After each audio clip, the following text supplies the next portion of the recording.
Okay, I think we can start the meeting. I'll call the meeting to order, the Wareham Finance Committee. Today is April 7th, 2021. It's 6 o'clock.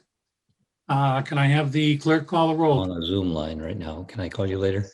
Okay, bye-bye. Okay, we have Chair Bernie Pigeon, Vice Chair David Hurd, Stuart Novick, Glenn Lawrence, Jody Smith, Tom Worthen, and myself, Jerry Stefanski. So we have a quorum. 7, I believe. Yes. 6, 7. Good. Okay, the first item on our agenda is the annual town meeting Article 26. Now, last week when I was calling for votes, and since Brenda had already presented the previous week, and we were kind of vague as to what she really wanted, and perhaps it was because she wasn't able to call up her PowerPoint presentation. Now, I hope we all have our copies as I sent them out. She forwarded to me and I sent them out to everyone. And so Brenda, you can come on, if you would please, and go through your PowerPoint with us, please. Thank you. Can you all hear me okay? Yes. Okay, good. The main objective for my affordable housing plan is to reach the Wareham's required 10% of affordable units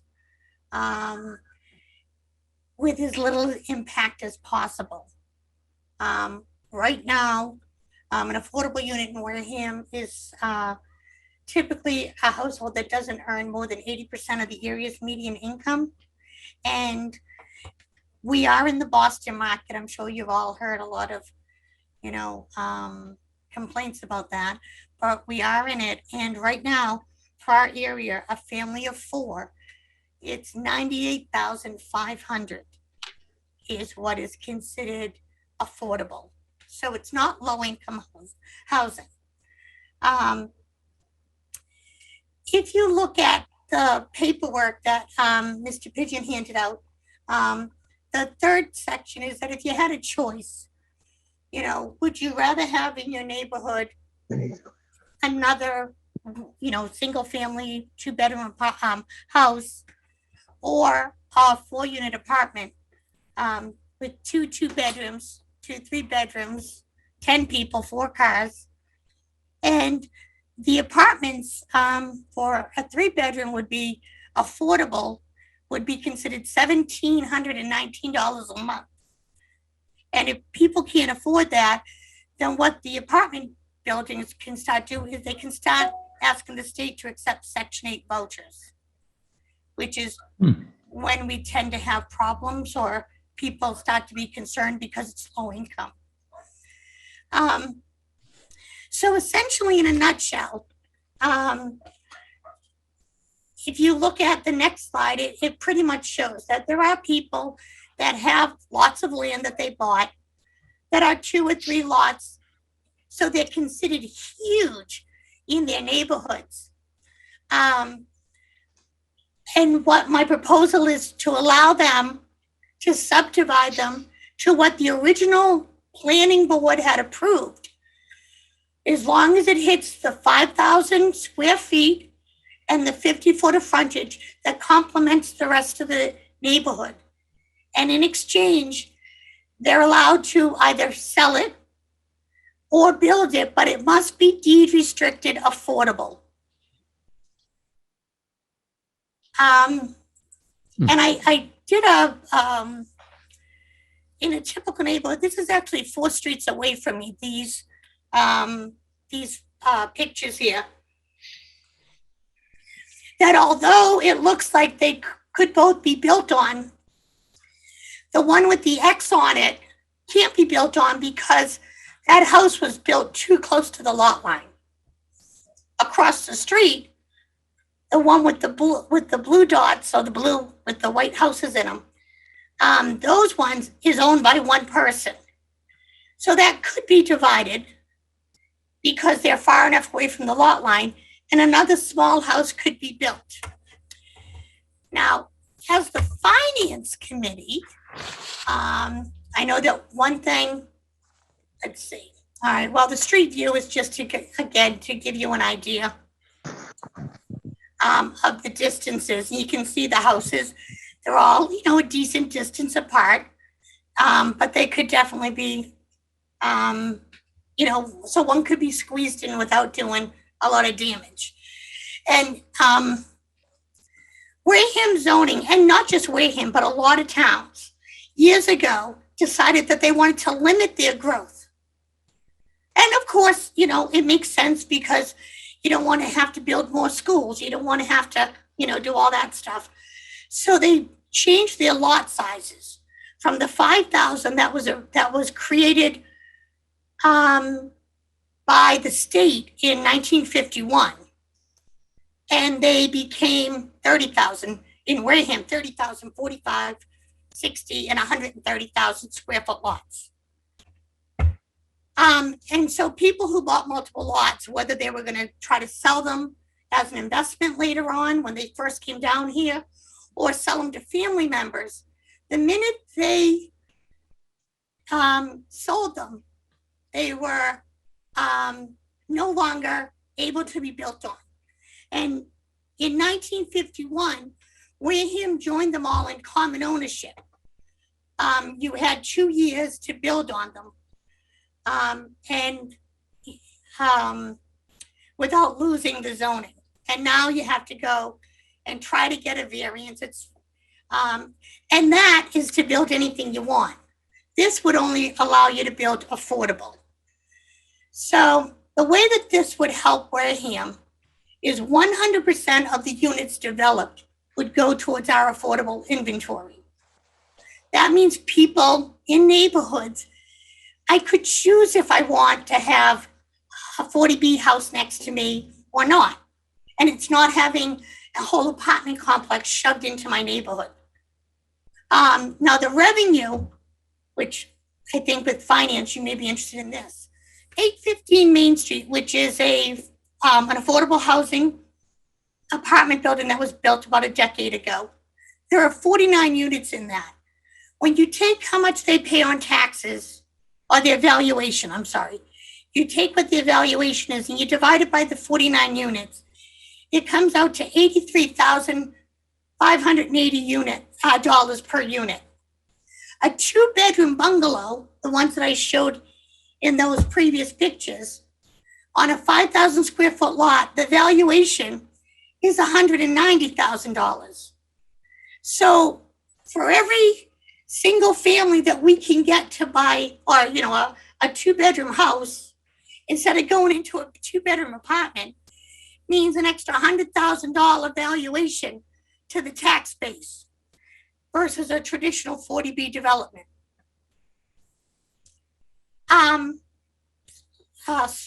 Slide 9 kind of gives you, again, the financial benefits of it.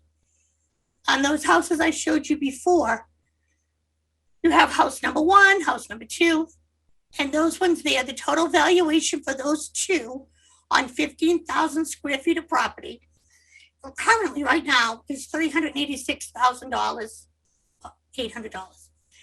But if you allowed that lot number 2 to divide off their side lot and put a small bungalow or a small 2-bedroom there, then you could increase the valuation for that same amount of land by another $220,000, because it would be a brand new house, be totally up to date, 100%, valuation. So you would be bringing in almost $2,500 more in tax revenue. And as I said last time I was here, Serped, I have it in a previous slide, but I forgot. Serped, they call it smart growth. And what it is you develop in areas where you already have services. That means if a house is put in on a vacant lot between a couple of houses, we don't have to add sewer services, water services, police patrols, fire services don't have to rearrange their or add to their plans. But even buses, they don't have to change their routes because you're just going to add maybe one child on for that area. Whereas if you decide that you're going to allow a whole development, you're going to have, 150 homes. Out of those, there may be theoretically 150 or more kids. You may need 3 or 4 buses for that one apartment complex. And if you look at what it means as far as construction, because I know a lot of people are, with open space, which is, especially down here, we like our open space. But the difference would be if you build 130 houses, that was the number that we last had that I saw. There's 130 affordable units we needed. If we build 130 under mine proposed bylaw, it would be 130 houses. They would be built without the addition of one road, without expanding into any open space, without changing the character of an area, and without burdening any area in town. If you wanted to build those 130 units under a traditional 40B, you would actually end up with 755 houses, because you would have to build 100, you can see, I don't have to go through them, but 150 to get the 30. But then you would have 390 market rate that you built. So you still need to get it from there. So you would end up having 564 market rate houses and 191 affordable in order to hit what we need right now. And some people have said in the past, when I've talked to people, that they feel crowded, that we're losing open space. But these are people's side yards. And right now, currently, if you look at page 11, if A is what we have right now as a proposed house, C would be what we would be proposing under this. B and D, people can build right now by right without even notifying their neighbors. So if you're looking into what's crowding a neighborhood, I know that B, we have that a couple streets away from me, that there was a house, small little house, and they built a huge house on top of it. So the small house is pretty much now just their entryway. But no one was notified. No one had anything to say about it because they live on a pre-existing non-conforming lot and can do anything that was allowed to do when the lot was first created. Now, my other proposal is also for 840 for a bylaw would be to allow in-law setups. As you all know that many years ago, you used to have multi-generational families living. My parents lived with my grandmother, and her mother lived with them. And we got really far away from that. But in the last couple of recessions, the 2001 after 9/11 and the 2008 Great Recession, a lot of people started moving back home. And some people got permits to build in-law apartments and some didn't, but built them anyway. Or had rearranged inside their houses so that they had an apartment type place. Now, I'm not sure about this ZBA, but I know under the old ZBA with Ken Ferreira, God bless him, they used to condition the in-law apartments that when they were no longer being used by a family member, they would have to be converted to be part of the house. They could not be rented out.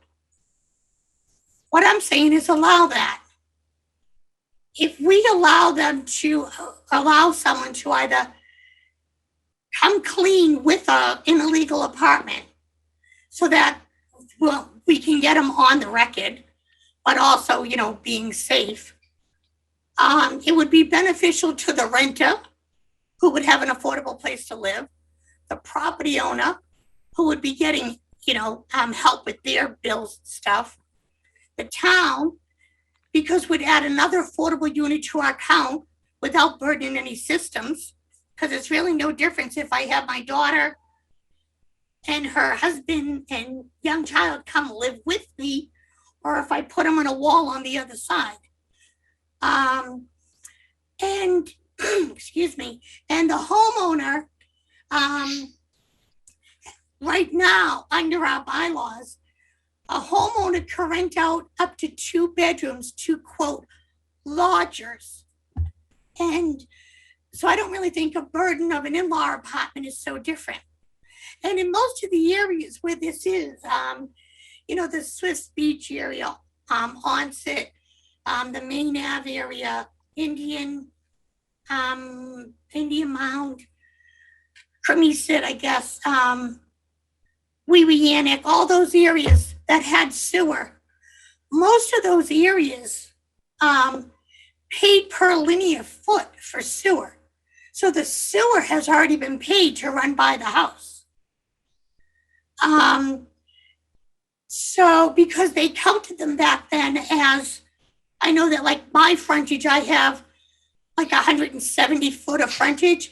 The guy across the street from me has like 50 feet of frontage. He paid like, I don't know, say 3,000, and the people who own this paid like 9,700 for sewer back in the early 90s, late 80s or something. So, Very, very strong. Sorry. what the zoning changes could mean to Wareham residents, if you look at the chart on section 14, these are the current prices for rents or purchase price in relationship to the AMI. I changed the percentages so that we could have more realistic, affordable rents in Wareham. So that's just kind of gives you an idea of if you had a small studio apartment that you had for an in-law and you came to the town, you got it approved, then you could rent it out for $785 a month, which I'm sure would help people. And it's a very reasonable price if you ask a lot of people out there for what they're paying for rent. Now, the best part of this is what happens when our 10% is reached? Well, the federal census determines the affordable counts. They come out every 10 years. The 2020 census was delayed. So we're anxiously awaiting the numbers for 2021. DHCD updates the affordable counts every 2 years. So we implemented these bylaws now. We could fulfill the affordable count of 2021 by only adding what is needed. And I've written in both the bylaws that they would sunset once we hit our affordable number. And they would go back into place when we got a new amount. So we could stave off all 40B, forced construction, until 2030. And then when we got our new numbers, they would kick in and we would open these bylaws again, the zoning bylaws again. People out there could do it. Once we hit our number, we could suspend it or sunset it again. So it would be an implement for full sunset repeat every 10 years. And we wouldn't have to be worried about things getting shoved down our throats. And, excuse me. So it would meet Wareham's 10% affordable quota. It would help people who are property rich but cash poor. It would minimize the impact on resources. It would expand tax revenues without eliminating open space. It would eliminate illegal apartments. It would get illegal apartments on the assessor and board of health records. It would provide truly affordable housing for people who need it, and it would yield some of the gentrification that sometimes happens by allowing people to put on an addition as a way to earn extra income. And if you have any questions, I will be happy to answer them. Certainly. Thank you, Brenda. Questions, gentlemen? Oh, Yes, David. yes, I think it's a very interesting proposal, and I'm basically for it. I have a couple of questions on it, though. Sure.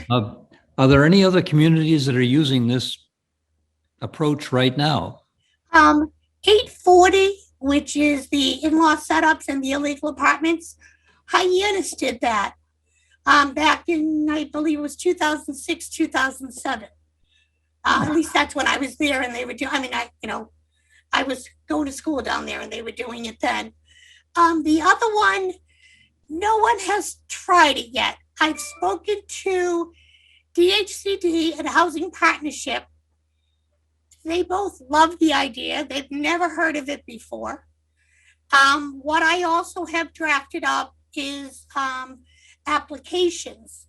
And the applications for the residents, it would be $100. That $100 would go to hire a very part-time, almost like per diem piecemeal person to make sure everything is in order, and for the selectmen.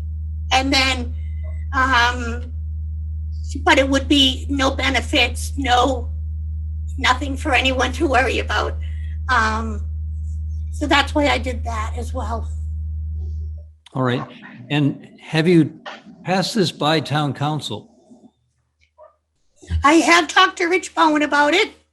I asked him if he would, well, actually, I asked him if the board had given it to him. He said no, but he saw it and that he was reviewing it. And I asked him if there was any negative feedback, if he could share it with me so that I could either set up something to amend something that wasn't right.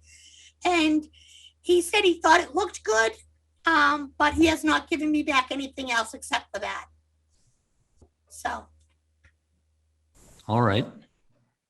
But in theory, and in theory, this could change affordable housing throughout Massachusetts. Because if we allow it to be done this way, and you're helping, the other thing it will also do is, aside from helping that single family or the person who's property rich, cash poor, but it will also help the small developers around here. There's a lot of developers or a lot of contractors that will never get a piece of the 150 unit one that they bring it all out of towners. So this will also be able to bring into our income, into our area, the small businessmen. No, very, very interesting. It's a very interesting proposal, and it has a lot of benefits that I see, and would like to have other people's opinions on it. Thank you. And David, you asked about Rich, if he had seen it, and Brenda said yes, of course, but because it's a petitioned article, I'm not sure the selectmen are going to make a decision, yes or no, and that I think, and that would be the situation that Rich would publicly give any explanation or opinion as to how he felt about the petition. And as I said, though, if they don't bring it up, Rich won't give an opinion, in a public opinion anyway. I think it's Yes, Stuart? I think it's a pretty good idea, but I think the finances of this need to be looked at a lot more carefully. So adding on an apartment to what will be a 5,000 square foot lot is going to require something. If it's not on public sewer, it's going to require something with septic systems that are going to make it unaffordable. Well, and I agree with you, Stuart.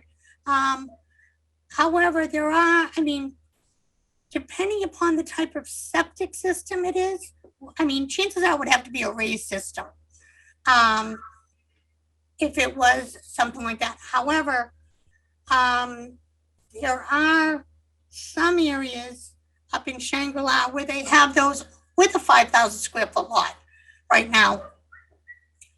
So to put it on, like my thing is, there's really, well, in my opinion, there's really no difference. As long as you're limiting the size of what you're allowing them to put on, so you're controlling how many people, because right now, you know, if I lived at my house alone, I could invite, you know, as long as they're, I forget how it's written in the bylaws, but like family members, it could be my sister, her husband, and their 3 kids to move in with me in my house. I wasn't aware there are any limits on how many people you can have in a No, residence. no, I'm saying, but how they determine what was the family unit or whatever, you know, to live. Like I can't have 50 people living in my house, you know. So there are limits. And so, but I own it, but I could have my sister and everyone live here. And it's really, it's not giving anything back to the town. Whereas this, we're going to be, doing the affordable, we're going to be getting more tax revenue. Well, It's totally optional.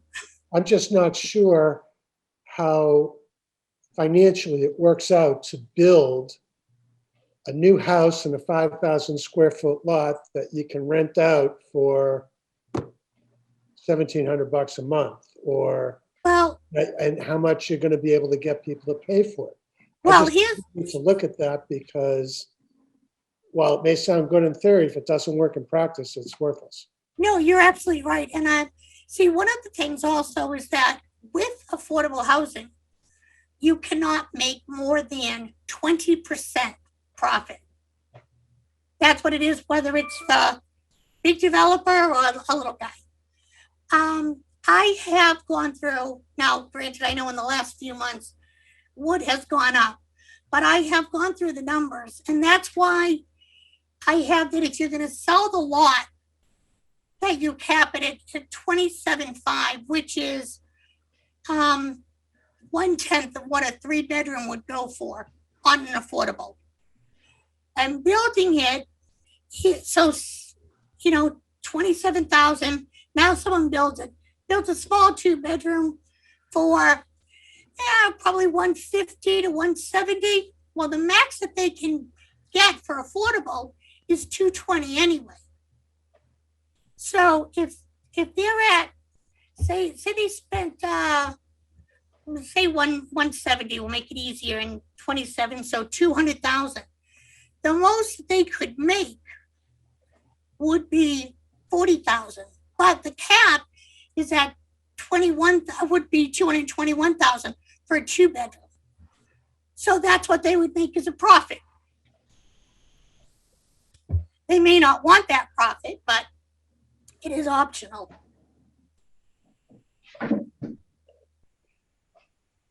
Okay. I don't know if there's a market out there for this 2-bedroom house for 220 that qualifies as low income. I don't know. I just don't know. Oh, those are the numbers. Those are the state numbers. Okay.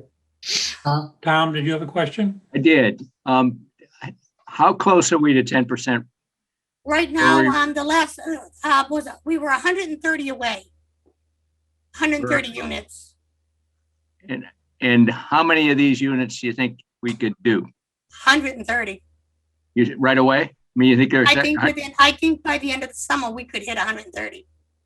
My vote is let's do it and see who comes after us as long as we sunset it at 10%. Absolutely, sunset at 10%. I mean, we've been fooling around trying to get trailer park included because there's no, they don't own the land. They can't be included as low-income housing. We got plenty of low-income housing, and we don't want the developers coming in and telling us how to manage and how to build.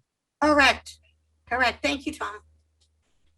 How many towns or cities in Massachusetts have met the requirements for low-income housing? Well, it's kind of difficult to it because places like Boston, Quincy, Brockton, Dorchester, those places are at 22%, 18% in that area. And they're the ones that every time we try to vote against it, because of their populations, they vote for it because they need more affordable there. But as far as the ones in this area, I know that Bridgewater is at their 10%. And I don't know of a lot of others, but you have to be careful because, see, Wareham is in the toughest spot because we're in the Boston market, which means our housing prices, like you said, 220,000. That's for a 2-bedroom. But if you go right over to Marion, where Marion, let's face it, their land is a higher price than Wareham's. But because they're in the New Bedford market, a 2-bedroom only over there is only like 153,000. So it's not worth anyone to go over there in Marion and buy 3 acres and build a dozen homes when they come here and buy 3 acres and build a dozen homes, and it's a lot less. So that's what, and then when you go the other way to Bourne, you're in the Barnstable market. So we're in, they consider us Boston, but we don't have the Boston wealth.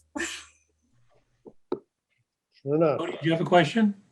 Yeah, I listened to all this and I read all the stuff, and I don't find this that beneficial. You're not going to stop the big developers from coming into town if there's a big lot of land. Hitting the 10%, this is only, to me, I'm looking at a lot out my window that they easily would fit the 5,000 square feet with the frontage and all, but they not choosing to do anything. But most builders will tell you it's not even worth their money to build single family homes or small buildings. I have another lot right next to that is zoned for residential. He's trying to put 2 duplexes in there. He started out with wanting 2, 3 apartment buildings. Now he's down to 2 twos because of the frontage. But I just see this benefiting the homeowner being able to sell a small lot, whoever may want to build. I don't know. I just don't see this slowing a whole lot down. I mean, in-law apartment. No, I understand that, Mr. Smith, but the one that you were talking about, the person that wanted to put the 3 duplexes and they're down to 2, with a 40B, they could do those 3 duplexes. There's something to do with the front lot line and stuff. So he wants and these were small apartments. They were 650 square feet. So that's not a big building when you add up the 3 apartments. And he was, because he's looking for town money, he was willing to make them all affordable. But it's not worth him going in there and putting in 1 single family. It's just not profitable enough per se, and the 40Bs, the developers are going to come in. They could have bought a piece of land 10 years ago, and this stuff is basically all grandfathered in. Yeah. It's tough, and Stuart, to answer your question, I came from a town that had met their 10% a long time ago, but they were still able to build 40Bs because they had bought the land longer ago. That is not true. If they bought, unless they got it approved and they built it within 2 years, they cannot do it. Bernie knows where the Schmung School is. They built that probably 15 years after they bought that land down there. That might have changed since then. But I will say, they might not have hit the 10% at that time when they went. Like I said, it's recalculated every 10 years. Where I came from, they did it right. They built tons of senior housing, which, but I don't see a benefit to this at all. Stuart, I think I interrupted you. I apologize. Did you have a comment? No. You didn't interrupt me. Okay, thank you. Any other questions, gentlemen?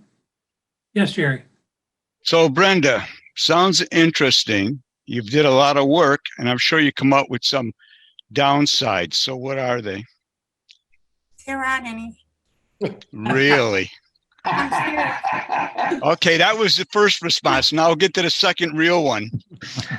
No, there is none. I will tell you all, gentlemen, I presented this in December of 2005 when I was a brand new member of the Board of Selectmen. At the time, let's see, some of you may remember, it was quite political. And every time someone came out with an answer, every a question or a comment, I had an answer for them.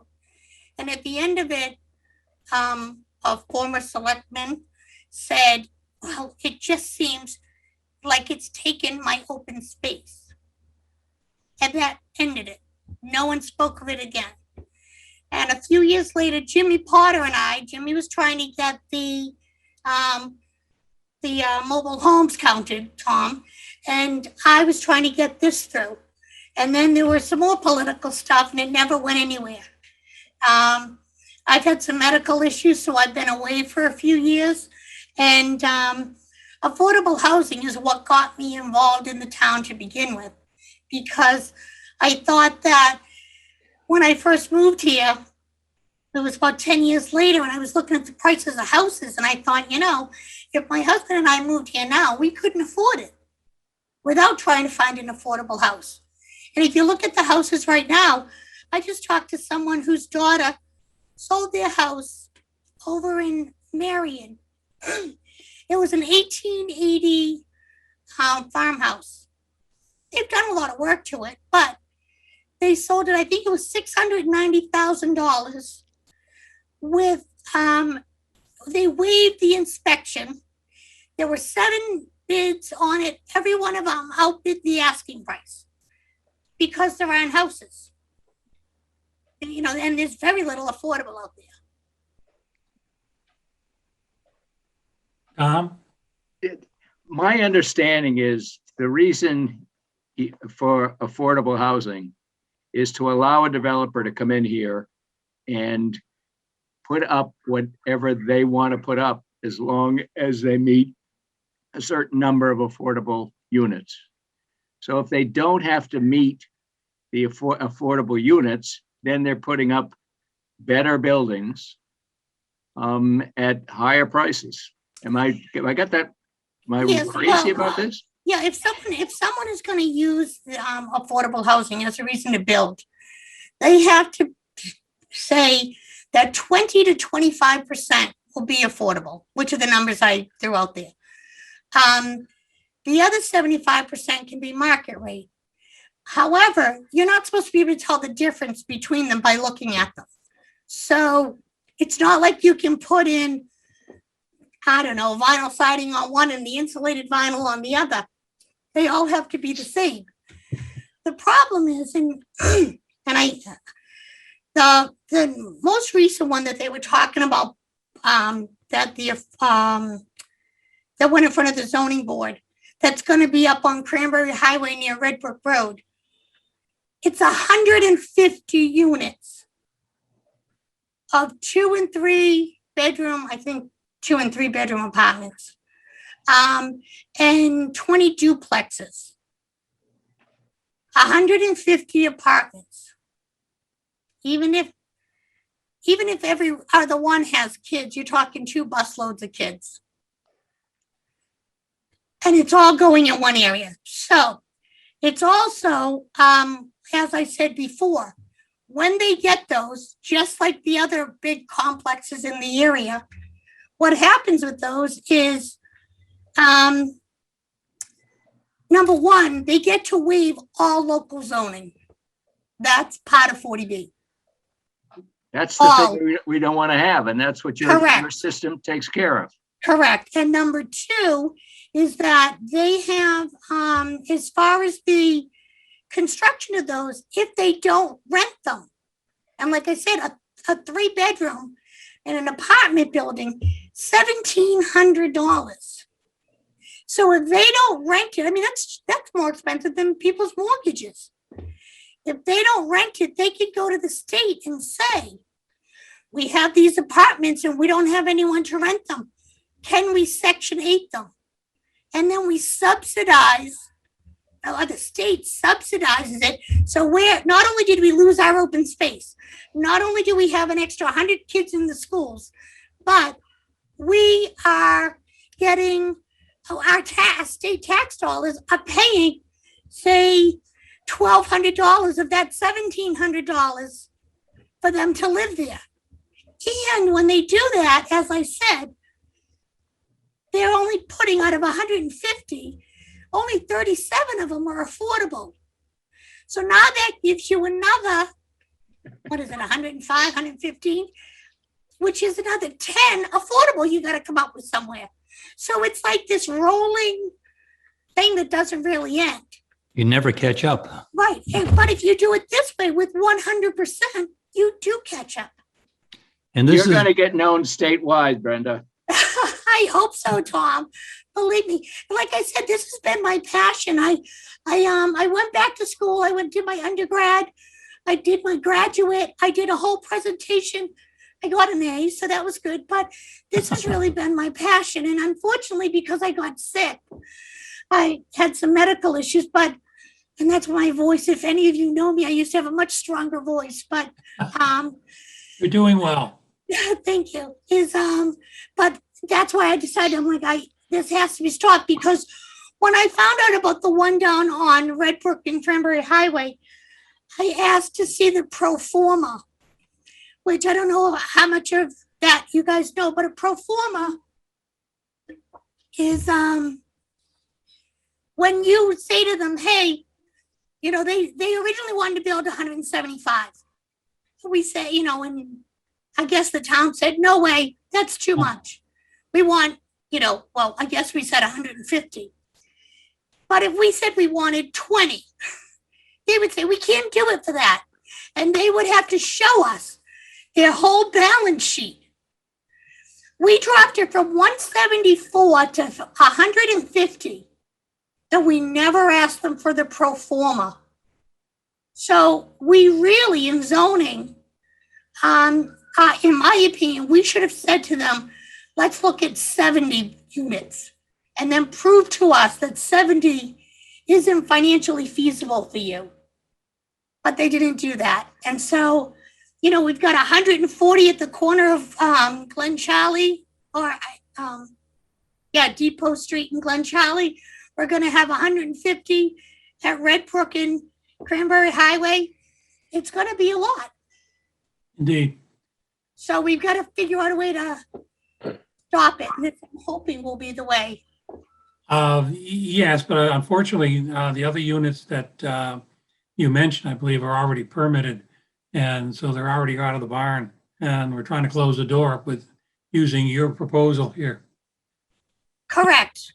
Yep. I want to thank you very much, Brenda. I think we understand it much better than we were able to with the previous presentation.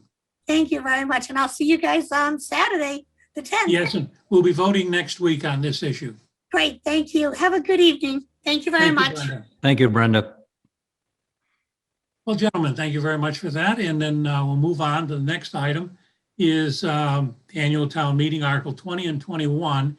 And if Gary could come in, Hi, how are you? his very sunny office. Yes. Article 20 is, let's see, Gary, how much money do you want? We have a mixture of items that are covered under Article 20. Uh-huh. $67,900.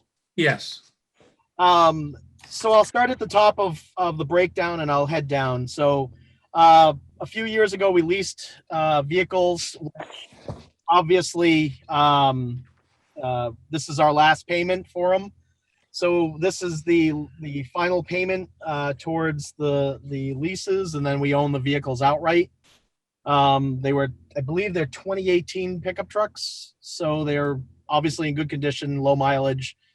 Everything's fine with them. So that pretty much sums that up. I know last year there was a question of dockage, why we pay for it. And unfortunately, it's just that we don't really have a good facility to keep boats in the Wareham River. And this pays for the dockage for our patrol boats at Zecco Marine. They have, obviously, it's a controlled area. It's got cameras. It's got other options. It's a secure location. We don't have problems there. The Wareham Fire also keeps a boat at that same location. So that second portion of that money is to cover the costs of the dockage for the 2021 boating season. And they don't charge us the fall rates. It's strictly, we pay for dockage for as long as we keep the boats in. I know a lot of places at a certain time it changes over to a fall dockage, so there might be a different charge for some boats. We don't have to endure that. So this is strictly for the year, whenever we put it in and as soon as we take the boats out. So, and usually that's into the following year. We don't haul the boats unless there's a severe storm, and we keep them in year round. So, third item on that is the police department's getting ready to update their firearms at some point, and we try to make sure that we keep our stuff up to date with the police department. So we have the same ammunition, same firearms, everything's interchangeable. Obviously, less lethal is a major component of law enforcement. So we want to make sure that we're investing in all of the items that the police department carries for circumstances that we're faced with. Tasers, things of that nature. We do have to go through a lot of ammunition because we do training twice a year. I have an officer that's in the academy, the full-time academy right now, and they require over 1,500 rounds for firearms training. So that's just an additional expense that we have to cover on it. Obviously we enforce the same regulations on land as we do as the police department, and also we have the waterways stuff that we contend with. So it's unfortunately an expense, but we need to cover it. Rescue equipment, every few years we try to make sure that our life jackets, as much as you use them, they deteriorate, and we use them a lot. So life jackets, survival suits, cold weather items, things of that nature. It's time to replace some of them. We've always been very proactive with making sure that equipment is always up to snuff. I've had an experience where I was the reason why I wrote a policy in place back in 1999. I had an incident take place, which you'll never beat Mother Nature, and so life jacket policy was a major component in safety for all of my officers, and myself are obviously utmost of importance to me. So I try to make sure that this stuff is up to date, make sure that we have the best we can afford for safety equipment for our troops. I'm trying to go through the rest of it. Waterway safety equipment, that will update, like life rings. They tend to, over time, we have a lot of things that are out in the weather all the time, so they tend to dry rot. The ropes tend to get frayed, things of that nature. So we want to make sure that stuff is up to date. That will be covered under the officers' firearms safety rescue equipment for the $17,500. Communication upgrades. VHF radios, we're trying to update a couple vehicles that have outdated radios. We're using better radios now because of the police department and their systems. So we have radios that we've had in place that aren't identified by the police department's operations, so they don't show up under their ID requirements and things of that nature. So I want to make sure that we bring some of the old equipment up to snuff with what we currently are operating. And that would be VHF radios. We tend to buy the 50-watt radios as opposed to 25-watt radios, which is your normal recreational boater stuff.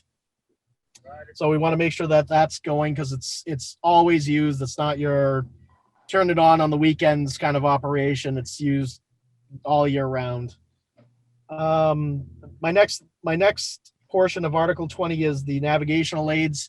This will completely eliminate all of our old navigational aids. This is the last round of old plastic markers that we currently have, which are concrete weighted, they're cylindrical, they've been hit by boats, they're damaged, we're always repairing them. They're at the point where they're not functional anymore. We've done everything we can to piece them back together.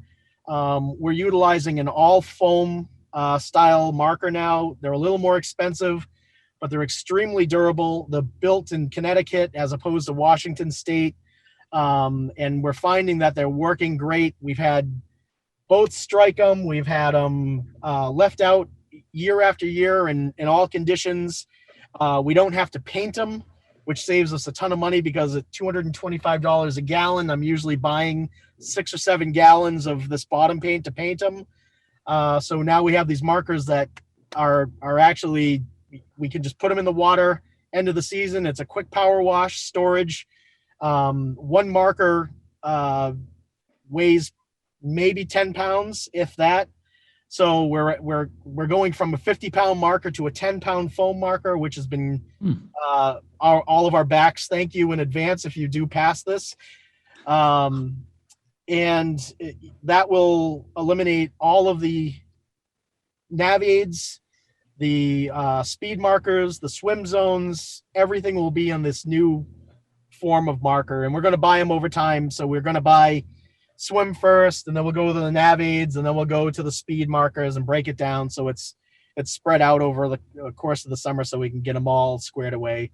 That also includes new chain hardware such as the mushrooms, shackles, wiring, things that we use to put these together. Saltwater obviously raises havoc on the metal end of it. And the swim line and onset is essentially, that's going to be our cheapest repair. It's just time consuming. We have to, obviously get new markers. The swim line has grown from a few hundred feet to now I think I'm at 1,200 to 1,500 feet. And that in the onset marker, we can actually cut down to smaller sizes and use that to replace some of the smaller beaches that we do. But we'll bring a brand new one to the main onset beach. Obviously, it's busy. Last year was crazy. This year, we're anticipating an extremely busy year. So we'll get these out. Swim lines, everybody thinks it's to stop people from swimming past them.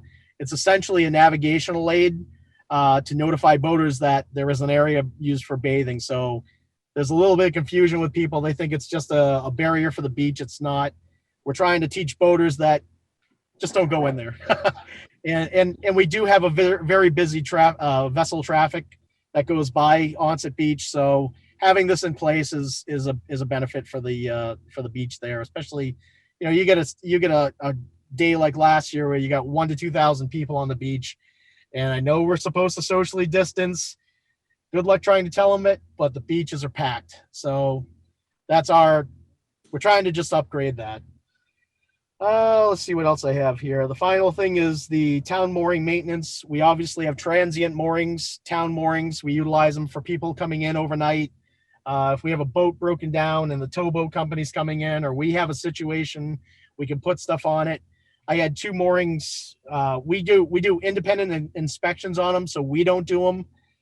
We wanted to make sure that it was on a private company to come in and inspect our moorings, so they tell us what's wrong with them. So if something backfires or a mooring were to break and a boat would end up on the shore, we'd have some proof showing that these moorings are inspected, they're up to date, they're able to maintain what we bring in on boats.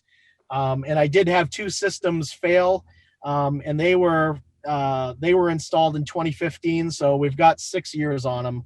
And obviously saltwater is a difficult component with the different hardware that we have on them. So essentially it'll buy us 2 new eco cords. We don't use chain anymore. The eco cords, they cut down on the chain drag, so it's actually protecting the growth on the bottom, shellfish, any marine life that's living subsurface where the chain drags normally on a conventional mooring. We utilize these cable style moorings that are actually suspended in the water column. So we're just going to replace it with the same thing. And we took over a mooring that was turned over to us. So we're going to be adding another mooring to our transient moorings this year. So that's the long-winded version. Thank you for your time on that article. That is a long-winded version. There's so much stuff compiled into one thing. I just want to get the biggest bang for our buck. Very informative too. Before I go to questions, just a reminder, would you please send me the paperwork on all of this? Do you have it should be all broken down. They didn't send it to you? No, they didn't. Okay. The selectmen have it, and it's all broken down in their stuff. So I'll get that right to you. I'd appreciate that. We'd all Yep. appreciate it. Thank you. Any Awesome. questions, gentlemen? No, Gary always does a great job of explaining what he needs, which is very helpful. I appreciate it, and I know I'm a pain. And I know a lot of No. people scratch their heads on it, but it really is in the best interest of the town and trying to really, make sure our waterways are top notch. I wouldn't send this place into a bad direction. I can assure you that. The only question I have, Gary, is when you got to the ammunition and the like. Yep. And 1,500 rounds and all of that is quite large. Once they hit the bullseye, couldn't they stop shooting? No.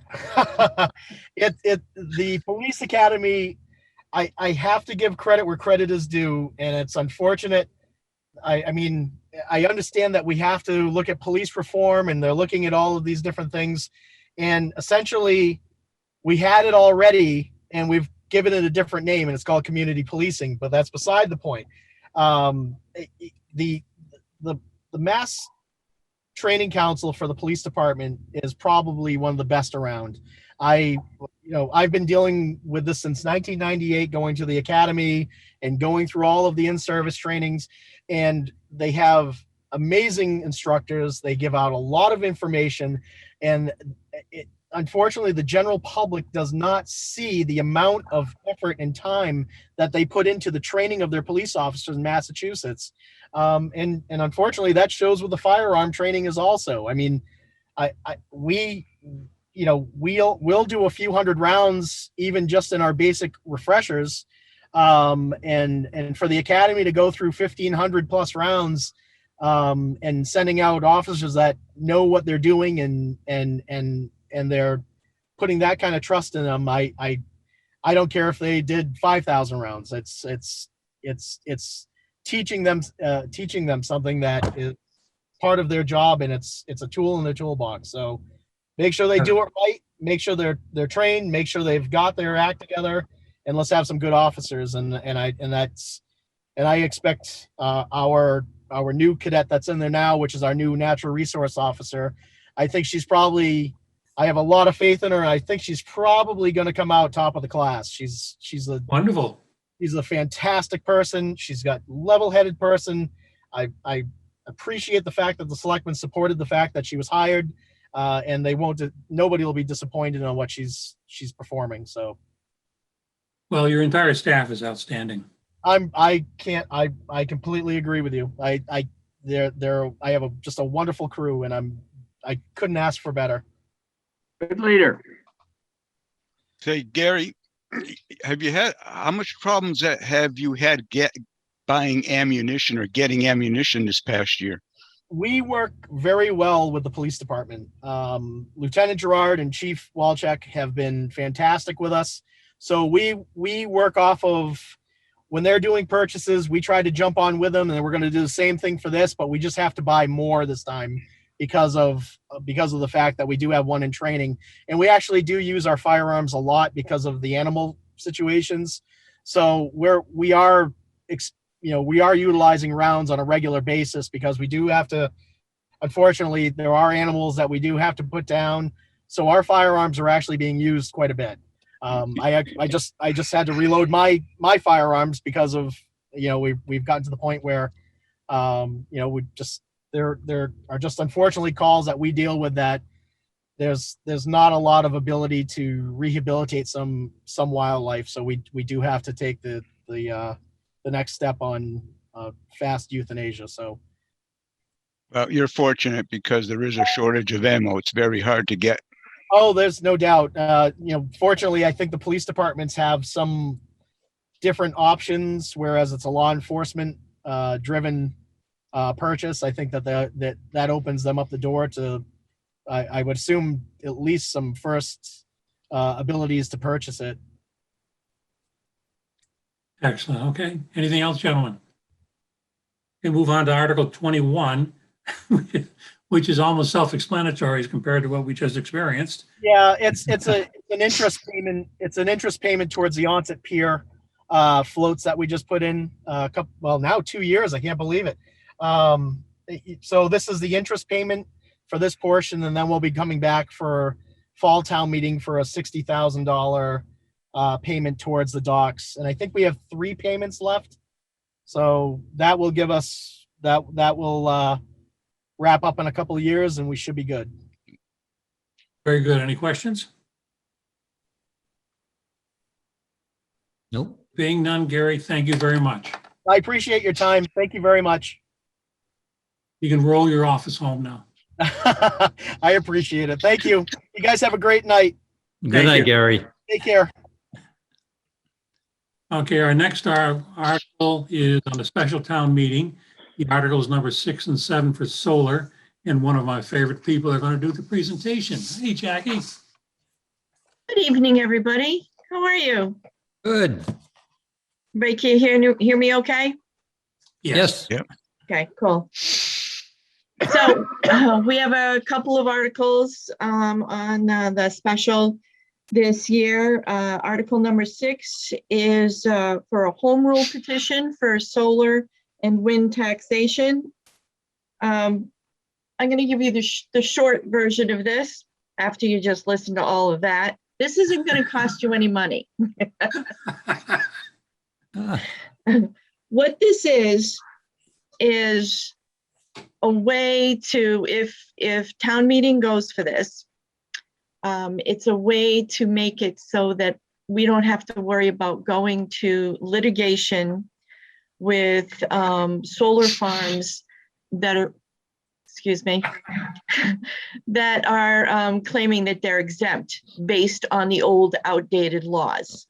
Okay, which is what's been happening is they take us to ATB and they say we're exempt. And ATB's been looking at some really old outdated laws and going, oh yeah, okay. So, and you guys have heard this from me ad nauseum over the 6-7 years that I've been coming before you. This home rule petition basically says that no matter what anybody else says in the state, Wareham can tax their solar, period, end of story. Now, have you guys gotten a chance to read it? To some degree. You read the warrant, which is basically, it's short and it's sweet. It just says it's taxable. In Wareham, it's taxable. I would like to take credit for coming up with this, but I can't because this has already been enacted in law in Mattapoisett. They did all the hard stuff for me. So I just basically took it and said, we want to do that too. One of the reasons it was really important for us to do, and I still think it's important, is because for all the years that I've been here, they've been trying to pass updated solar taxation laws, and it kept getting kicked back and kicked back and kicked back. Well, very, very recently, there has been an attachment to the climate change bill that Governor Baker just signed that addresses some of the solar taxation. And it does update from these older laws. So that's good. But I still think we should go through with our own home rule because then no matter what they do at the state, we don't have to worry about it. It doesn't affect any pilots that we've already written. And it probably won't affect the things that we have in litigation right now because they started beforehand. But if we can get town meeting to accept this and then go forward with our legislature and hopefully get this signed into law, we won't have to worry about it. And say what you will about solar, we know that we've been hearing an awful lot about it lately, and I don't think it's going away anytime soon. We want to make sure that the town gets their fair share of taxes out of it. And that's my whole reason for doing this. Okay, so that's the home rule. Does anybody have any questions on it? Did you have any questions while you were reading the article? Go ahead, Jerry. Okay, I guess question, Jackie, I need, right now, it's to be able to tax the solar field, the personal property, Correct. which is now exempt from taxation. Not, well, not necessarily, okay? So what's been happening is, back in the day, there was a law put in place. I believe it was actually during the energy crisis back in the 70s, which would make it exempt if a homeowner put a couple of solar panels on their roof to run their hot water or their heat. Nobody back then ever thought about commercial solar fields of the scope that we have today. And those were the only rules that were out there for that. And so the ATB is looking at these and going, well, it's servicing some taxable property somewhere, so it should be exempt. We have a lot of, we have a few solar fields in place that have been around for a long time. They just pay their taxes. They don't give us a hard time. We have 2 in litigation right now who say, we're exempt. We're not going to pay you anymore. And they're taking me to ATB. We also have a bunch of the newer ones who have been writing pilots with us. And we would continue to do that when it is the right thing to do. This wouldn't affect our ability to write pilots. But if the property owner of the personal property of the solar didn't want to write a pilot, they wouldn't have to. If we decided that what they wanted to negotiate with us wasn't going to work, we wouldn't be stuck with that, and we wouldn't lose the tax revenue. One thing that we would still have to deal with is the actual issue of valuation. Valuation is fluid with anything, and certainly with solar. So I still may end up at ATB at some point over a valuation issue. But exempt or not exempt, that's a big deal. So, Right. So the ones that did a solar agreement with you, pilot agreement with you, it was almost in the sense of voluntarily doing yes. it with you. Yeah. Yes. And they could have just said to hell with Wareham, right? And put it in and took you to court or whatever. What's ATB? It's called Appellate Tax Board. It's basically our court. Okay. So Jackie, the companies that are suing us, saying it's exempt, did they sign the pilot agreement? No. Which is why I'm always coming before. How is it they installed the solar field? You don't have to have a pilot agreement to install a solar field. They went through the permitting process and put up their solar field. This has to do with the taxation of the solar field. Has to approve a solar field. Pardon me? Who in Wareham has to approve a solar field? That would be the planning board and the building department, just like anything else. These people who work for Wareham approve these things without having the taxes secured. Is that right? That one has nothing to do with the other. Well, why wouldn't they just say you can do this as long as you enter into a pilot agreement? Because I don't think they have the legal authority to do that. Sure they do. Just say no, let them sue us, and then they don't have their thing. Now they've got their thing and they're not paying their taxes. Those are two different issues. And we're not necessarily, well, so here's the thing. When we write a pilot for it, it's basically a tax agreement. The last few ones that we've written that I've brought before you have been Blue Wave and Borrego. And they've worked with us very well. There have been a few before that have come into my office and said, okay, we have our solar and we'd like to talk about a pilot. But what they wanted to give us wasn't right, wasn't good. They're still paying their taxes. And then I have a couple who hired the attorney that got all the other cases deemed exempt, and they're taking me to court. the meantime, they're still paying their taxes, but we may have to give them back once we finally get there. Good luck. But as far as the zoning and the permitting process, those are completely separate things. Well, I understand. That would be also, but like, that'd be like saying,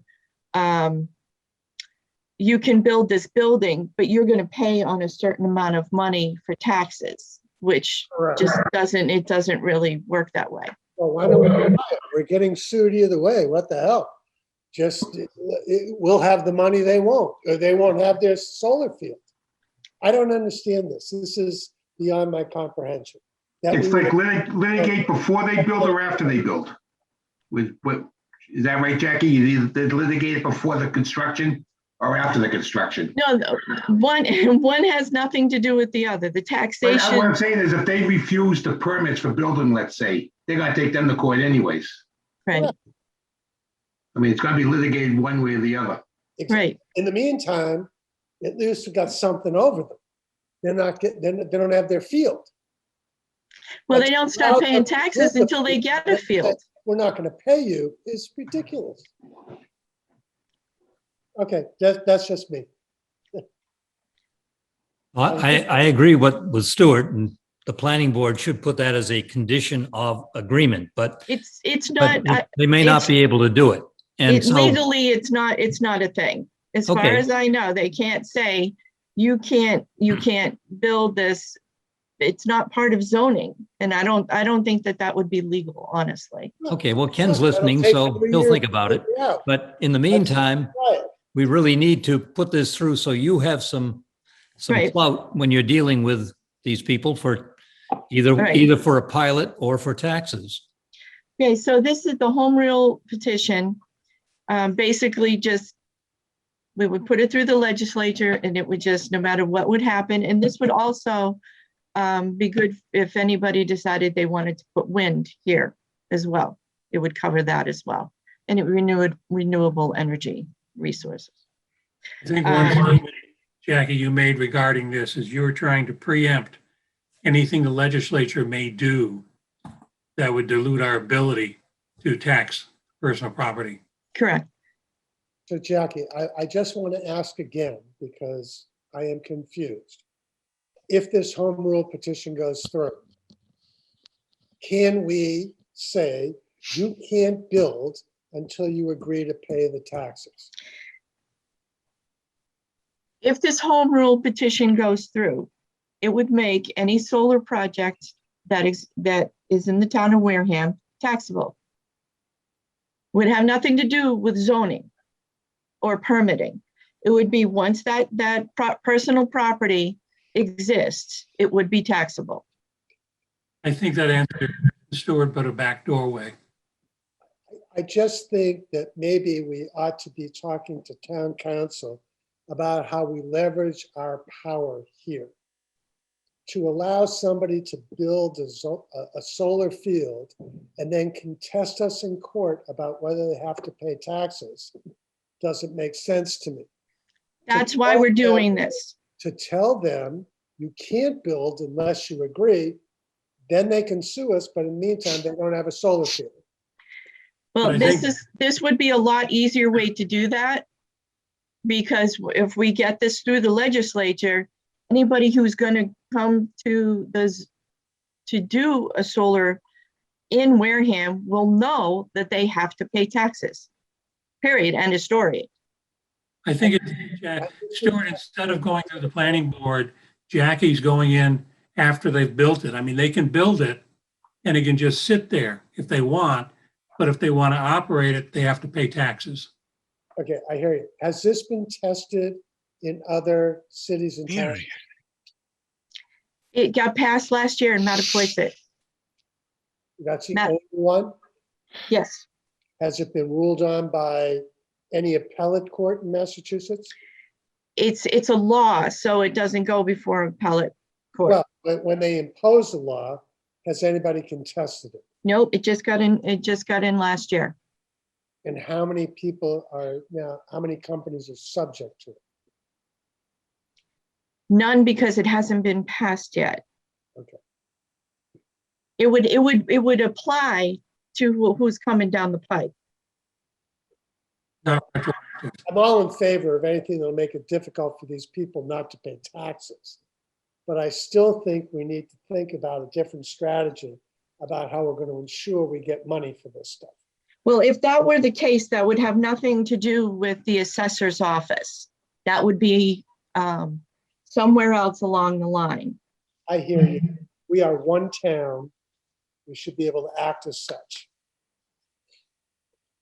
Okay, that's just me. Do you think this will slow down companies from wanting to come to Wareham to put solar farms in? I think it'll make them think about whether they're going to come in, build something, and then claim they're exempt. However, as I said, the climate bill, the Senate just got signed, and that has some similar language to this. But what it also has is that the DOR will kind of try to start standardizing pilots and standardizing valuation and things like that, which again, we would like to control how we value it and how we tax it. And if you're saying, so this could be a cascading effect for other cities and towns. That's correct. Any other questions, gentlemen? Okay, we'll move on to the next one, Article 7, which is the solar pilots. Article 7 is 3 solar pilots for Borrego. These are currently in process of being permitted and built. We have looked at the negotiations and would like to write pilots for them when they're done. It's basically the same pilot that we did last year for Borrego. We did one for Sunrays. We've done it for Blue Wave. Very similar. It's done on a price per megawatt based on the size. The size of these particular projects is still in flux because they're still, going through some of the permitting. And the final sizes, when they finally finish everything, will be reported and the actual pilot will reflect that. And I believe they asked you to drop out the figures, but I haven't before they did that. And Yeah, well, the system sizes have changed. Well, they So, have. yeah, that's one of the reasons we dropped them out, because they were most recently permitted, like they got their approval like very, very recently after we started the negotiations and after the initial sizes were put out. So the sizes have changed a bit. I believe right now we're sitting at, I don't know what you have in front of you, but 140 Tohonet Road is currently at 19.26 megawatts DC. 150 Tohonet Road is at 15.55. And 27 Charge Pond Road is at 11.59. That's a total of 46.4, which is down from an original 52.5. yes, that's not down too much. It still brings in at least between 550 and 600 grand. Yeah. First year, and then it goes, we do something a little bit different in our pilots. We escalate every year and we do not depreciate. So Jackie, They do ask for rate increases every 6 months.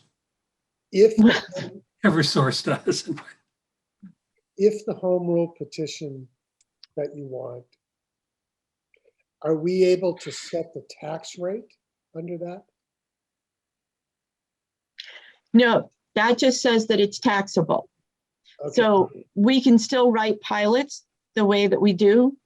And just like anything else that is assessed, it goes up, it changes by the market, unless there's a pilot in place. But the tax rate itself is established somewhere else? The tax rate itself, the tax rate itself is basically the total value of everything that's assessed in the town divided by what the budget is. That's how the tax rate's set. We don't set the tax rate individually for like a particular project or even for personal property versus commercial property versus residential property. Are we allowed to do that? We can do a split rate, which is what I go before the selectmen every year and talk about, which can shift some of the tax burden onto the CI, well, commercial, industrial, and personal property. But at this point, we do not. Okay, let me preface this by saying my personal opinion is that we do not yet have the demographics to support that long term, because we don't have a whole lot of commercial versus residential. We have around 80% residential, about 20% commercial. That's right around the break point where you can start looking at it. But our average commercial property last year, commercial real estate, was only about between $600,000 and $700,000. So it's not like we have $12 million, industrial properties that are going to support this. We have the mom and pops in downtown Wareham Village, and we've got the people in Onset and with the mixed use properties and everything. So if we shifted the burden from the residential to the commercial there, they would get very hard hit.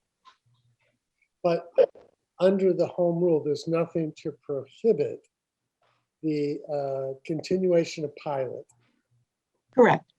If And we so choose. And if we pass it, or if it gets passed, and they can't contest the taxability, Right. push the amount of taxation they want. We would have to, like anything else, be fair and equitable about our taxation. That's the legal thing. Solar places the same. Excuse me? We would treat all the solar places the same. We have to treat all the solar places the same as fair and equitable value. Okay. All right. Thank you. That's kind of my thing. Tom? I have a question. How do we know the throughput of these fields? How do we measure that? And how do we? I mean, they say it's 15 megawatts. How do we know that? They certify that to us at the inception when it gets energized, and also at the end of the project when it's finally built. And then if we so choose, Who are they? The company, the personal property. The owner. Yes. If we so choose, we can we can request reports every year, and we can go out and inspect the properties every year. So we can audit. Yes, absolutely. Now, there's parts of when the pilots, if a portion or a section of the project gets decommissioned for any reason, the pilot will adjust. If they decide to add something, the pilot will also adjust. So it's adaptable as the system changes.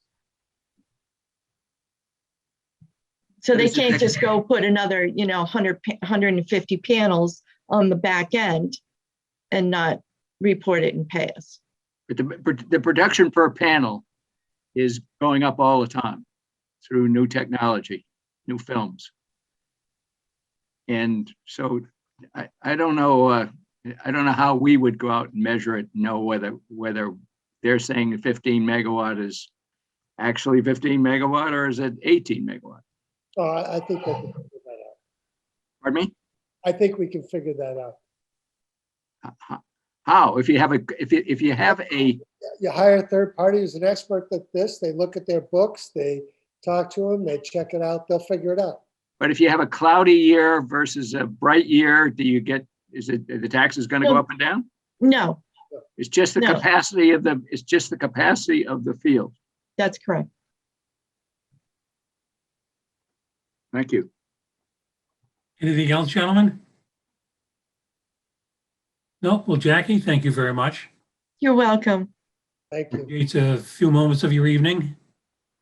Have a good rest of the evening, guys. Thank you. And if you guys ever have any questions on any of this stuff, you know where to find me. They're always there. Yes. Thank you, Jackie. Take Thank care. you very much. Yes. Nice to have you there. Okay, the next item from the special town meeting again is Articles 9, 10, and 11 regarding wetlands. And I believe our good friend Ken is up. Yes, I am. Good Hello, evening. Ken. How are you this evening? Very good, thanks. I had my second COVID shot, the vaccine yesterday, so I'm feeling healthy. Ah, good. Great. Wait 2 weeks. Okay, Article 9 is updating the FEMA floodplain bylaws. Now, gentlemen, we had reviewed this one in the, when we previously thought we were going to have an annual town meeting. No, excuse me, from the previous one, and this went to a consent agenda and we repeated. Now, this is the most critical part of this is that if we don't pass this, I believe, Ken, by July, the people along the waterfront will not be able to be having insurance reimbursement from FEMA, something to that effect? That's correct. The program fails if we don't have it passed by July 6th. Any questions, gentlemen? Yes, I don't understand what that means. It means that we don't receive any funding support from the FEMA program if the bylaw and the maps aren't adopted as local regulation. But this doesn't have anything to do with flood insurance. It is. It has everything to do with flood insurance. This is the basis for the flood insurance rate maps. Well, I understand that. Okay, all right. It was put together by an attorney, I'm sure, Stuart. I'm sure. I think what has happened is FEMA has Can't understand it. FEMA has issued new floodplain maps. And one of the issues is adopting the new floodplain. Is that correct? Where they have new restrictions based on those maps. Is that correct, Stuart? Ken? That's correct. They're new maps. They aren't significantly different from previous maps, but they included some elevation information that was generated by individual projects around in the coastal area. The regulation that goes along with it was really an attempt by the state to prevent towns from dealing with building code issues in the zoning bylaws. So the bylaw that is presented is as required by the state for regulation of development in the flood zones. Now, with the Board of Selectmen, there was a suggestion that maybe we should include a restriction against all building in the V zone. That's the wave velocity zone where the waves are at least 3 feet high. It's a dangerous location, dangerous to be there in the middle of a storm, of course. That's the thing that moves houses down the street. The suggestion was that we put a prohibition of all development in the V zone. However, the state code does not restrict the construction in a V zone, and neither does our bylaw. It states that in one portion of the zoning bylaw, the way it's written now, but then it gives an ability to build in the V zone if you follow certain criteria. So that at this point, the bylaw is as written by the state without a prohibition of development in the V zone. Well, by development, I think they were referring to new construction and those who wanted to rebuild or repair an existing one could continue, but there would be there would be a prohibition against new construction. Is that correct, Ken? That's how I understood it? The bylaw, the way it's written, allows new construction as well in the V zone. And did they not, the selectmen discuss prohibiting new construction, changing that? Yes, they did. They did consider that as part of their recommendation. And what are we voting on? We're voting on updates to the floodplain bylaws. So what are the changes that are coming forth? The changes, it looks pretty much just like the existing bylaw, only there are portions taken out that deal with the building code issues and don't deal with the regulation of development in the floodplain. All right. And this also addresses the new FEMA flood maps? That's a second section of the bylaw that we adopt the maps as they are presented. All right. Are they significantly different? No, they're not.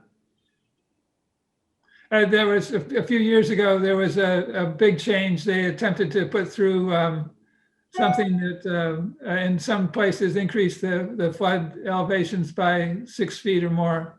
There's nothing like that this time around. And the building code issues that you're referring to is merely a better form of construction, more stringent than the existing building codes? And yes, it's the variances that could be applied to things like the 50% rule, where if you are increasing the value of the improving the property at a value at least equal to 50% of the assessed current assessed value, it has to be flood proofed completely in terms of the new code requirements. The question? Did we get a copy of the zoning change? I don't recall seeing it. Is it possible to get one? To you. I submitted something to the selectmen. I don't know if they got it through to you or not. I'll send it around if you don't have it now. If you Yes, would, please. do. Yeah. Things tend to get lost in that group. Is that a political statement? No, they just have so much to do that they get. Anything else, gentlemen, with that issue? Okay, we're moving along to Article 10, which is another wetland bylaw amendment. And it's in its entirety, I believe, encased in the article itself. Ken, you want to tell us about this, please? Yeah, this is a general bylaw, and I believe if I don't have it in front of me, if the first one I believe is the setback distance in the village zoning districts, the downtown village zoning districts in downtown and in onset. And in the wetlands bylaw, which is a general bylaw, there is a restriction against all activity within 50 feet of the water. Well, that doesn't make a whole lot of sense in the downtown and on the pier in onset. So it came about as a result of a developer who's interested in making something happen on the Baker property or the old Greer lumber site, depending on how you remember it, beside British Landing. And he's proposing to put parking on the street side and facilities on the water side, and would come into conflict with the 50-foot no build setback from the wetland resource areas. This could apply to other development in the along Main Street and across Merchants Way as well.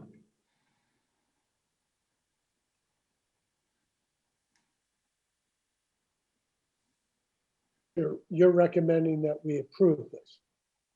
Yes, that you allow that instead of having a blanket 50-foot setback, that we look at the wetland values that are associated with the development project and make a determination on a case-by-case basis, rather than just saying no to the development within the 50-foot zone.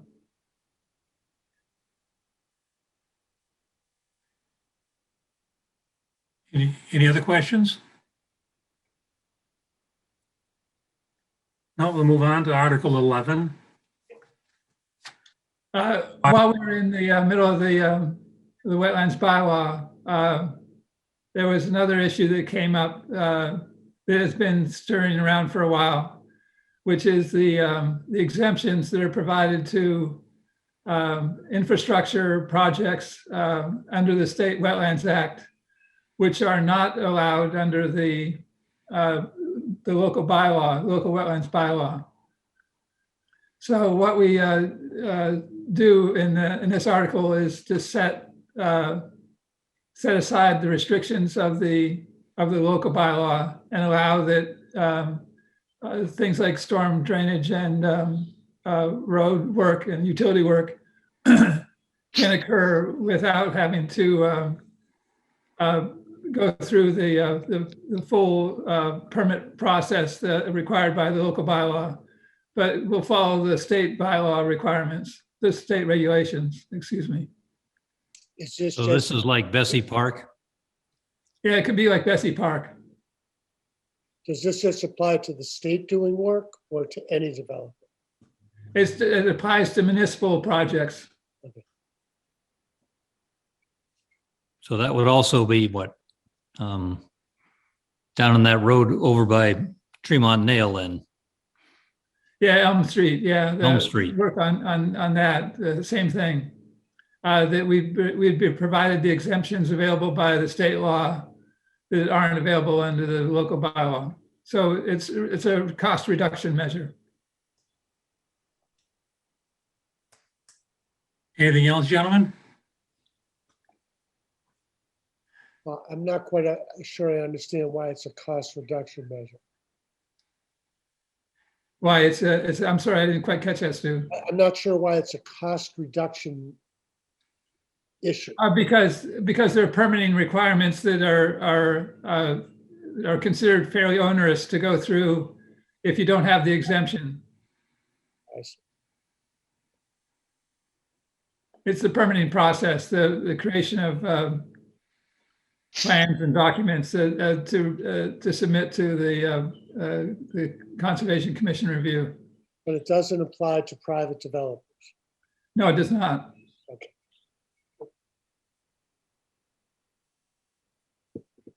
Anything else, gentlemen? No, well, thank you very much, Ken, and I appreciate if you would send me any additional paperwork that you have on these issues, and just to support it so that when we vote next week, they'll be able to remember what you said. All right. And there's an opening on the planning board if anybody wants to join up.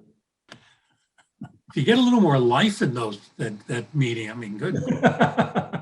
I think with this crew, you could do that. Okay, thank you very much, Ken.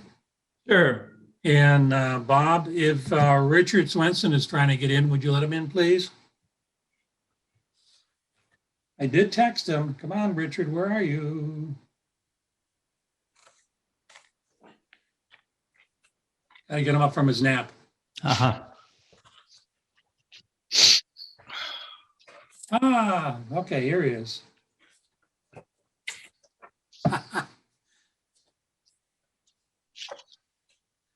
Hello, Rick. Hello, I think someone had to let me in. I've been watching for a little bit. Yeah, Bob I asked him to let you in. He wasn't aware you were coming in this late, I guess. Okay, the issue with Richard is Article 17, the master plan. And So refresh. I want to make a correction to the last time I spoke with you guys a couple of weeks ago, I think it was. May I do that real quick, Bernie? It's an exception. You're making an error, Richard, but that's quite all right. So let me, we talked about the HREOD district and how it conflicted with the master plan or didn't conflict with the master plan, whatnot. I'm going to share my screen. Can you see the land use map here? Yes. All right, we talked about this before. Let's do this. This is the HREOD district here in yellow, okay? Yes. And if you compare that to the land use vision map, it lines up pretty close with this, I'm going to call it light green area right here. Okay. And I misspoke when I said that that was agricultural in the vision map. And the vision map is called out as water resources and habitats. This color green here, a little darker, is the agriculture. This very dark green is the permanently protected space, or in that particular spot is Red Brook. So I misspoke at the last meeting, and I wanted to get that cleared up right away. Okay, thank you. Appreciate that. And just before we move on from that, is there anybody has a question regarding what Richard was just discussing? No? Thank you very much, then, Richard.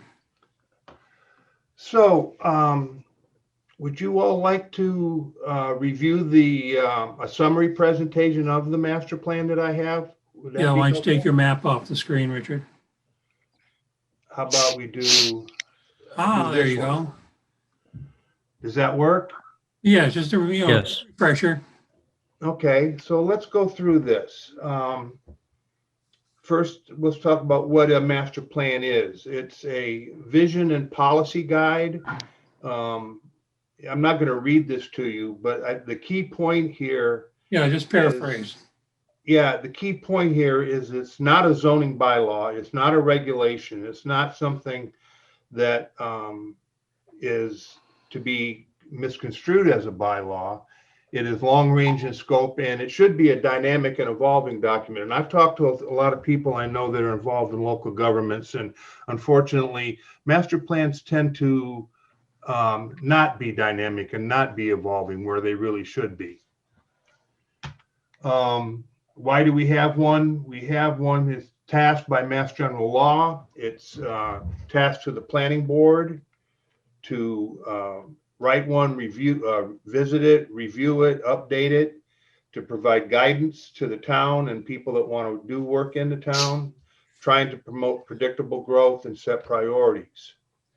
Now, the current master plan that we have right now is based off a 2018 version that was created by SERPIT, Southeast Regional Planning, Economic Development, and something or other. I can't remember all those 6 letters, but it's the Southeast Region Planning organization that helps us on a lot of things we do. And they based it off the documents you can see here. There's several of them. They did many public outreach workshops, and that 2018 version kind of sat on a shelf when it was all done. It was never approved, which is a function of the planning board. And when I got on the planning board, I took it upon myself to try to drive at least an update to that document and a formal approval of same. And we did that. We did all our work in August through December of 19, and we approved it in January of 20, and it's posted on the planning board website, on the town website. What's in this thing? Here's a brief overview of it, an introduction, some background, some mission statements, land use vision statements, and a set of goals. And those goals are called out in the Massachusetts General Law. And then we added a governance process. One of the things that wasn't ever written down was, how do you update it?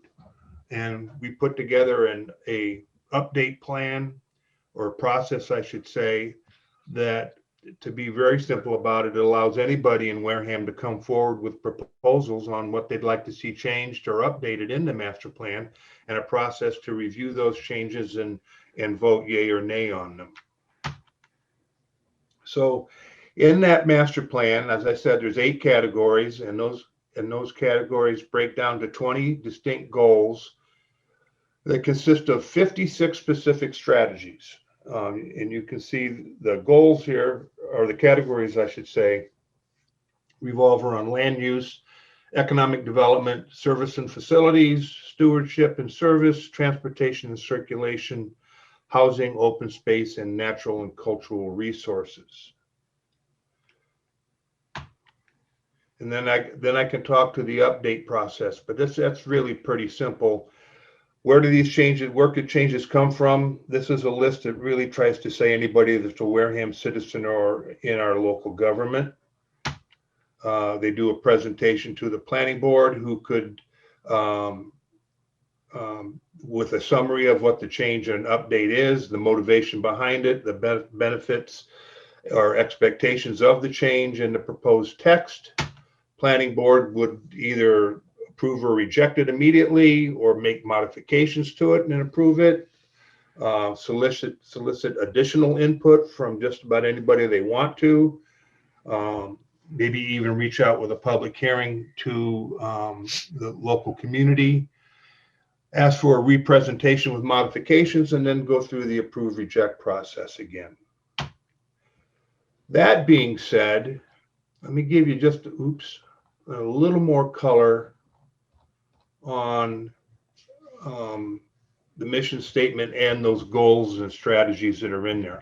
I'll let you look at this yourself, and all this is in the master plan on the website.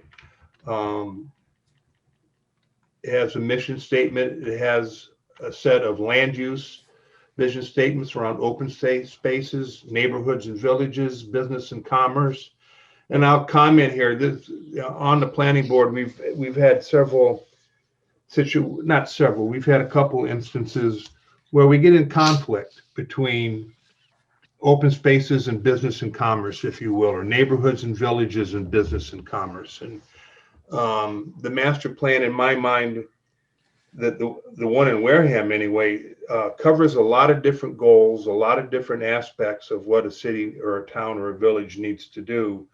And it's really a matter of land use boards like the planning board or the ZBA or people like that to properly manage where these things are going on, how they're going on, how we can manage them with the least amount of impact. The land use goals are here. And you can see it talks about the villages. It talks about using block grant resources. It talks about Tremont Nail, talks about industrial and office park development. And it talks about implementation of the land use vision map. Economic development is a big one. It's pretty simple. Service and facilities. Stewardship, service and service goals, transportation and circulation goals, and housing goals. Big one in here was senior housing development, for me anyway. Open space goals and natural and cultural resource goals. So I know I've done all this very quickly, and I'll be happy to discuss any specific areas anyone wants to. I can't discuss policy per se, only if you want to hear what Richard Swenson's policy is. I'm not going to try to speak for the planning board on something like this. I will speak for the master plan from the aspect it is our attempt to get some guidance and some policy on paper that we can use as a basis to move forward, to adjust it as we see fit. I'll be honest, one of the things I think is most important about a master plan is to get people to talk and think. So that's all I got. Or I can do more if you want. I don't think you want me to, though. It's more or less a refresher, Richard, and thank you very much. By the way, I have a copy of your summary of mission and goals. Yeah. And we'll be printing that in our report. Okay. Richard. Hi, David. If you wouldn't mind, I know in the discussion of the zoning overlay district, several people have said that it is not compatible with the master plan. I know the master plan does not specific, but could you identify specific areas that permit that type of a change in our environment or the usage?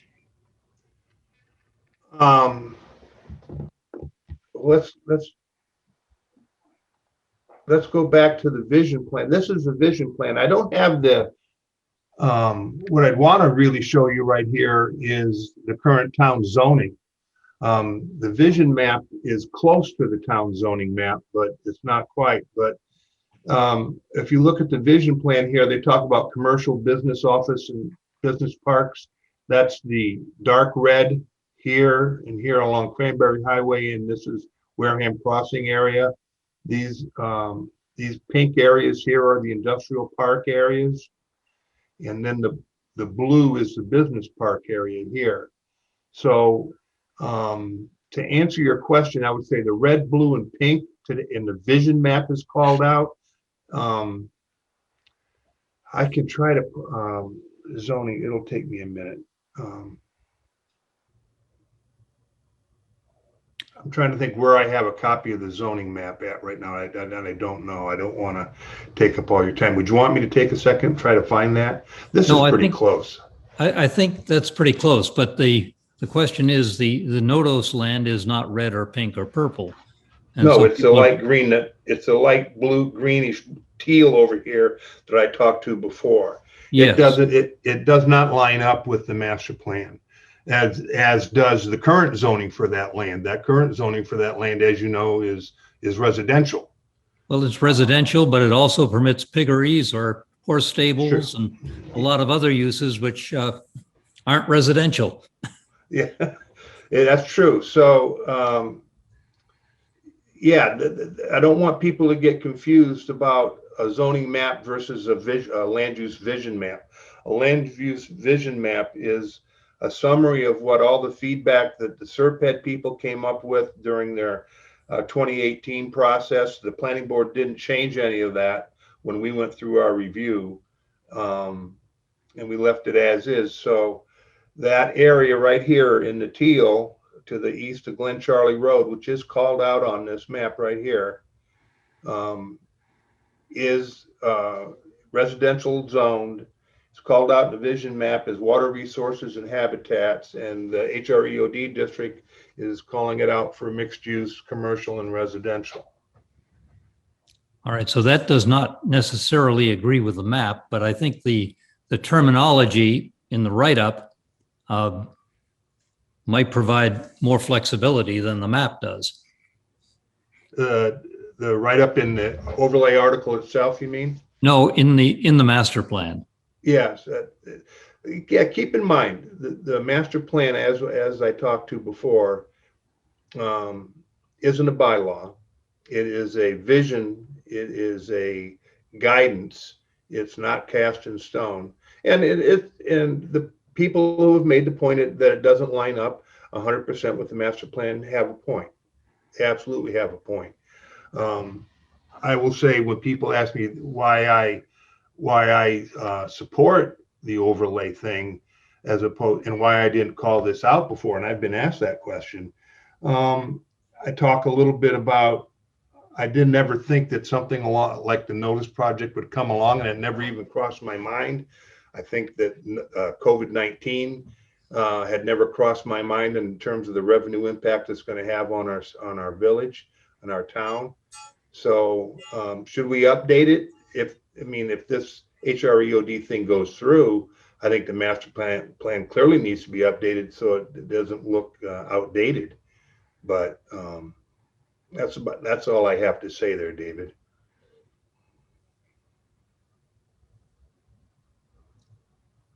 All right, but the master plan does talk about growth within the town and different ways of using it. Yes. It does, and it's as we talked about, it's all about managing the implementation, where it goes, when it goes, and how it goes. So I think we have to take into consideration that both of them are dynamic documents.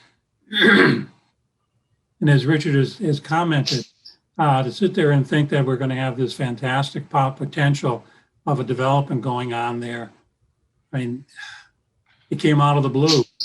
It was someone else's idea, and those of us within the community don't necessarily have the or the interest or the millions of dollars sitting in our pocketbook to consider something like that.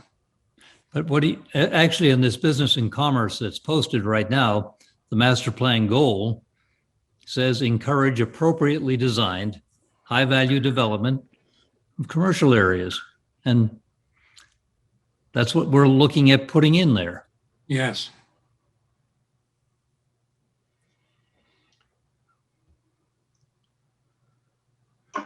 So if you go to the master plan and look through there, you can find, and I'm going to be totally honest with you, that you can find different areas of development or different types of projects that the master plan supports that'll support just about anything that you want. I always go back to when, where, how, why, and doing it smartly and safely. And because of the situation over the last 2 years and what's happened with a development proposal of a magnitude I never had imagined, and COVID-19, it changed priorities for me. So, anything else, gentlemen? Anything, gentlemen? I'm gonna squeeze something in here that wasn't on the agenda, since Richard is here, and it would be Article 16, which is the Wareham Village Reinvestment Subdistrict. And it's only again a refresher, and I think it's appropriate in the context that we have development potential that's on the side of Bessie Park, as well as the engineering location in the middle of Main Street. They've both been purchased by an individual, and we will see later that there are two liquor license requests. One is for that location next to Bessie. I can't think of the gentleman's name, but he's Danny Warren. Yes, Mr. Warren has also purchased the engineering location on Main Street, and he's requesting a liquor license for that location. He intends to build a restaurant in both of them, I believe. And there's a third article that allows us a home rule petition, I think it is, regarding liquor licenses. We're at our limit now that we're permitted, and the home rule is allowing us within that district, WV1R, I believe it is, to issue 5 licenses in that area. And so there's 2 requests for the gentleman for 2 of those licenses, and the article will allow us to issue 5 in that area, not anywhere else in town. So that's why I bring Richards here and about that district. And everything seems to be going well in the right direction, Richard, with Mr. Warren's investment and the small snack bar that's back there on Merchant's Way. I am not as up to speed as I probably should be in regard to the Baker property or the Danny Warren development. I know that the 50-foot setback issue is a big issue. Yes. But he came to the redevelopment authority meeting last week, and I told him, I said, you're a dream developer for Wareham, given that you have such a Wareham tie and a commitment to what everyone is most concerned about, and that is maintaining the character of Wareham Village. He talked about development projects or proposals that he had seen for the area or for the people that wanted to buy the land that he owned, and he knew what they wanted to do, and he said no, you know. So we've got a guy here that's lined up really well with all the feedback that we got at if you remember back in the spring, I think it was, or the fall. No, it was last fall, that I did those public workshops on the village rezoning, and got a lot of feedback about maintaining character, a lot of feedback about the height of the buildings and whatnot. And I think what Danny Warren's talking about is right in line with what all that feedback was.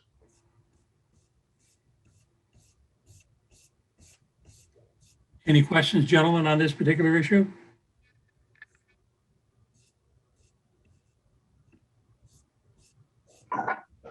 Good.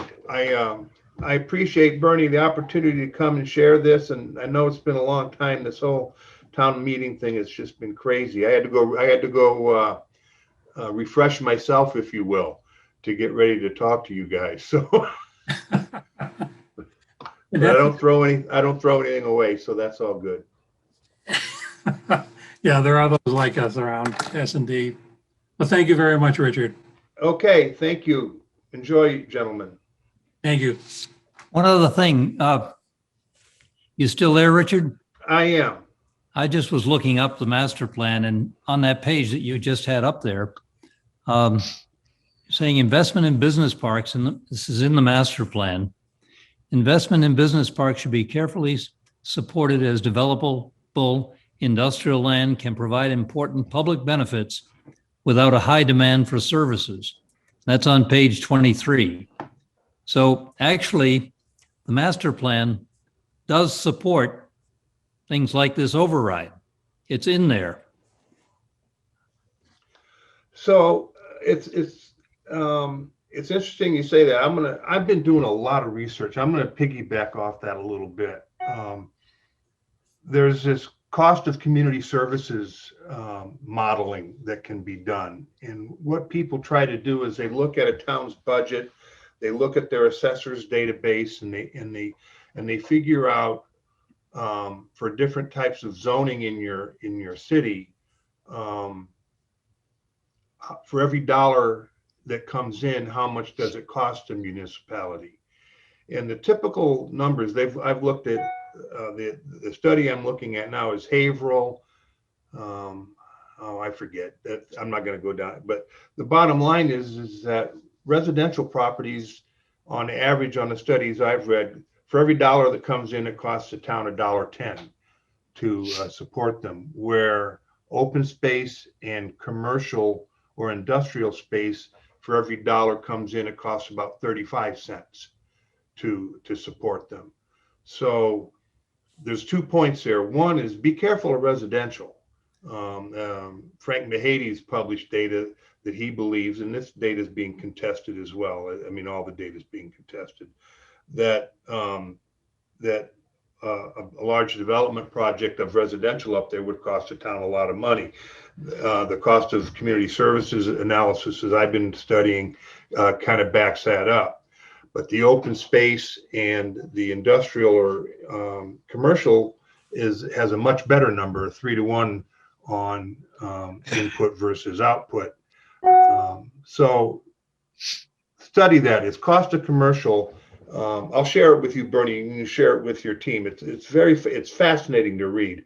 And I've actually got some tools that I'm going to try to do one for Wareham. I have to get the budget, and I have to get the assessor database, and it looks like a lot of work, but I'm going to give it a try and see what our numbers look like for Wareham.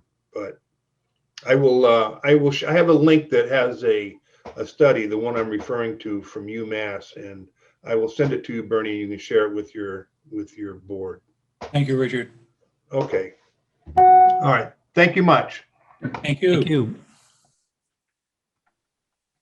Okay, gentlemen, let's see if we can get some voting done here and approvals. On the annual town meeting, there is the enterprise fund. I think that's the That's not the actual budget because we did that when we reviewed all the various departments. And I believe this is the data on the percentage that the enterprise fund gives back to the general fund for audit, office, billing, et cetera, et cetera, et cetera. And I have the last year's data on that, and I hopefully will get that. Now, as far as all the money articles, just as referring back to them, I spoke with Derek yesterday and asked if he could deliver everything to us next Wednesday. And he said, yes, he would try and do that. He has to get it to the selectmen, which is on Tuesday, and we're on a Wednesday. So I think we'll have all that information, and he will give it to me early enough so we have it in our hands to make reference to when he presents it. The next one, again, and also with the union contract, there's only one, excuse me, and the selectmen have already approved it, but we don't have the detail on it yet. So I'll hold back on that one. The rezoning village, Article 16, which is the one we just talked about with Richard. If you care to vote on that this evening, I'll entertain a motion to approve. So moved. I have a second. I'll second it. Although motion's made and seconded for the Wareham Village 1 rezoning. This would be the downtown. And that is the 50-foot setback. Is that correct? That is the Oh, issue for that, no. Mr. Warren. Building height. I'm sorry, building height. I'm sorry. Building height. Okay, yes, it is. Yes. And what is it? The building height, 35 feet? 60. I think with utility shaft, it was going to be 60 feet. Now, the current building that's down there, the white one, they have a utility shaft. As you drive up primarily from the Narrows, you can see it more easily. And that is about the height, the overall height.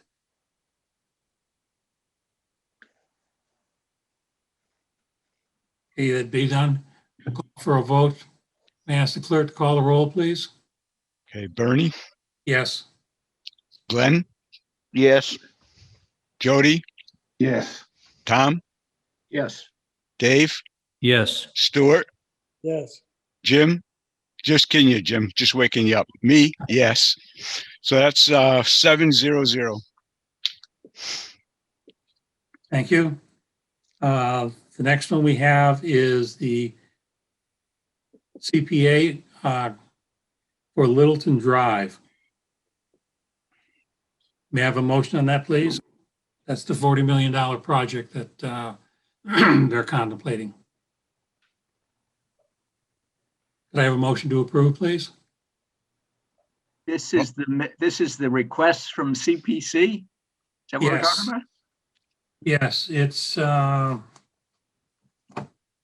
asking to grant a sum of $830,000 to construct 83 affordable housing units and further to authorize the Wareham Redevelopment Authority to acquire on behalf of the town of Wareham a 40-year affordable deed restriction on the land and structures at 4 Littleton Drive, or to take any other action relative thereto. So it's an $830,000 grant from CBC is effectively what they're asking us to approve.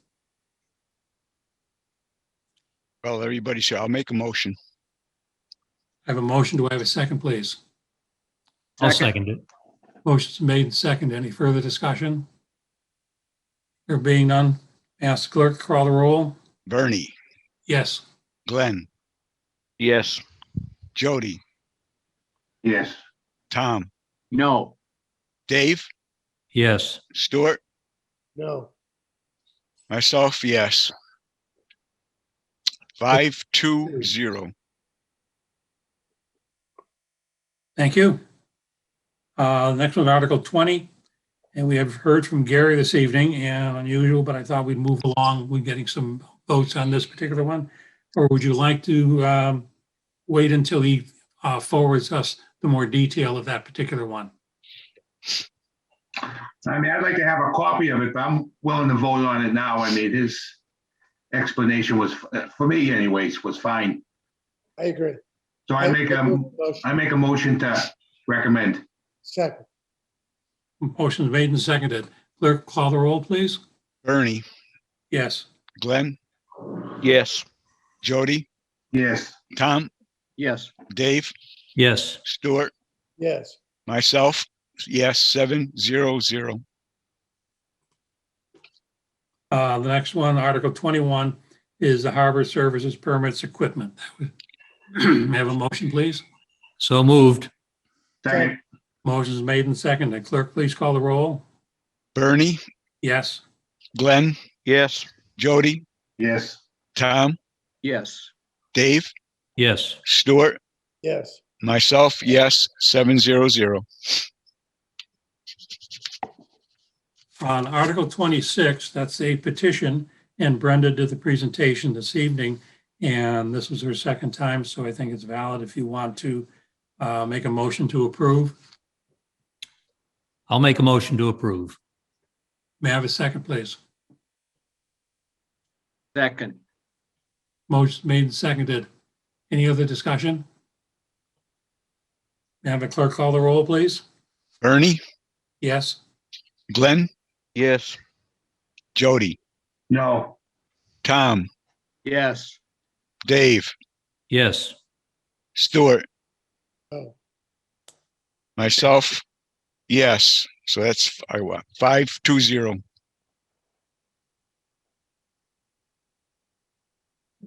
Okay, and on the special within the annual.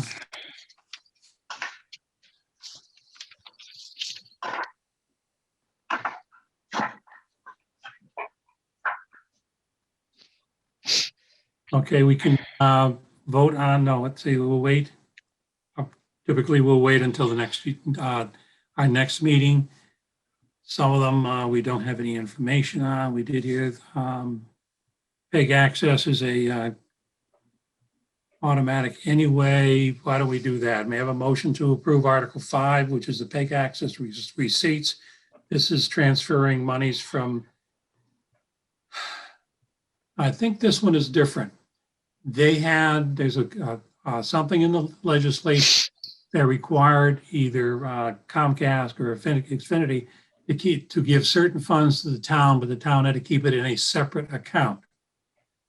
Different than the one we've been transferring year after, every 6 months, excuse me. And this allows us to in the legislation or something has been changed or regulation has been changed. So we no longer get the separate account, separate monies. However, there is money still sitting in the account. So we need the authorization to transfer that account out to Steve with WCTV. And let's see, that was Article 5.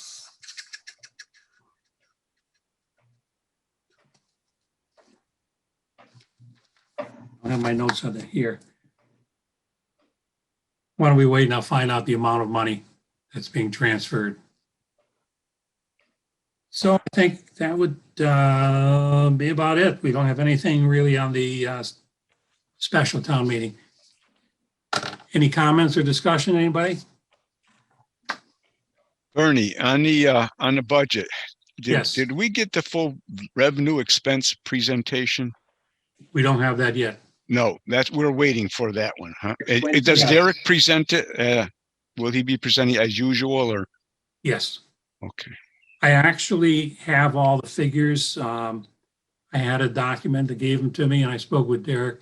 I'm missing from the expense to revenue sheets that we normally fill out, just the amount he speculates or estimates his receipt for like room tax, meals tax, RMV, revenues, et cetera, excise tax, things of that nature. I had the document around somewhere as original projection and I've misplaced it, but I had everything else. So he's going to give us all that and I'll have that document finished hopefully before we have the meeting with him. So you'll have something, you'll have history for it. If you Okay, really- and then you said number 10. Would you tell me again what number 10's about? That's the wetland bylaw. No, the Wareham, the Wareham Pollution Control Facility. 10, the enterprise fund. Oh, you're talking about the annual. Yeah, is that also the revenue expense? That is, we've reviewed that, and that department is not part of the overall budget. And everything appears in a separate article. And within that, there is the documentation of what percentage of that is transferred over to the operating budget funds. And you'll find in the context of the warrant article, the numbers come up and they'll have a number that'll be transferred from the WPCF Enterprise Fund to the general fund to support the operating budget. You have the audit, have treasury, you have billing. Some of their benefit packages and like come over into the municipal government side. So that's part of that package. We have the budget for the WPCF. We just don't have that part of it. They're usually listed as indirect or direct costs, Yes. depending on how you want to look at it. Yeah. Within there. Yeah. And it's appropriate, even though we know what the budget is going to be, it's appropriate we look at those figures. We have an opportunity to question them if we want. Is there anything else you want or need in this process that I haven't been able to give you guys yet? Okay, as far as we go through and writing the explanations, I like some volunteers. Usually it's between Jerry, David, and I and trying to write them all, but we've all been a part of the discussions, questionings, et cetera, and we all have an opinion. I think it's appropriate that you have an opportunity. Pick something you like. If you don't, I will for you. If you have something in some of these, we're not all unanimous. So if you would like to have a minority issue, I will certainly put it in there for you and characterize it as such. And it's appropriate if you disagree that we make sure town meeting knows that, yeah, we're just like they are. We don't agree with everything. Anything else, gentlemen? You want people there at 11 o'clock on Saturday, is that correct? The doors will open at 11. We anticipate there will be starting to be a line at that point. So if you're going to help pass out the papers, there are 2 gates. So we'll need people at each and no later than 11 if you're going to be helping. I don't know, as far as where you're going to be seated, it's same as when we were in the auditorium or in the gymnasium, sit wherever you may need. I assume I'll be on the trailer and there will be Claire, town council, probably Peter and Derek. Is this going to be on Zoom? Why? Really? Hey, did you see that thing from Mass Municipal Association? The invite about towns that are now doing their town hall meetings virtually? Well, there you go. Well, I think, Glenn, the only ones they allow is the representative town meeting. They can Still, I mean, it's something to look at, something worth considering. Yeah, but I've participated in one, watched one. They're a nightmare. Absolute nightmare. I feel bad for the moderator. I knew the moderator, and I felt bad for him. He's a great guy, a great moderator, but it was just a disaster. And they've done a couple of them by Zoom, and they're representative town meeting. Jody, the one you're referring to, of course, I'm aware of also with Stoughton. I think he has to have about 146 images on his screen. It has to go through a chat room and speaking, trying to keep track of. The open town meetings, they've had them at drive-in movies and theaters, and they're in the car and sunroom, and they just raise up their Yeah. But yeah, it's when you can. It was painful. It was painful. Yeah, there's going to be 800 chairs laid out on the infield or on the ball field. They anticipate up to 800. That's the estimate. I've had Staples printed 800 copies of our report, $1,200. Hopefully they're not, notices said he's going to pay for that. So I hope he's going to. I mentioned it to Derek today because I turned in the receipt to make sure he's aware that that may be separate from our actual budget which he, by the way, he raised our budget and he generously gave us $5,000 to do our printing and all instead of the 3. Let's go to dinner. Pardon? Let's go to dinner. Is that a motion? You're Stuart. On Zoom, You at least owe us pizza from that all day department. Stuart, are you gonna be up here? no, Pardon? not for this weekend. Not for this weekend. Oh, When are Sorry, you coming back, Jerry? I'm gonna sneak somebody in on your name then. that's fine. Okay. You want an image of my face? That's okay. When are you coming back, Stuart? Probably the first week of May. Oh, you might be there for us on May 8th. All right, well, is that the date for the? Yeah, it's a Saturday, and I think we're doing it outdoor again. All right, I'll do my best. Keep your finger in the dike down there, would you please?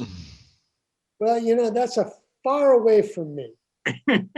And, but it's a little scary. Yeah, I would say it would be. Yeah, but so was Boston Harbor 20 years ago. So, right. Yep. On the interstate. Okay, gentlemen, I'll entertain a motion to adjourn. Motion to adjourn. I have a second. I think I had a second. All those in favor say aye. bye, Aye. Opposed? Have a good evening. Thank you. You too. gentlemen.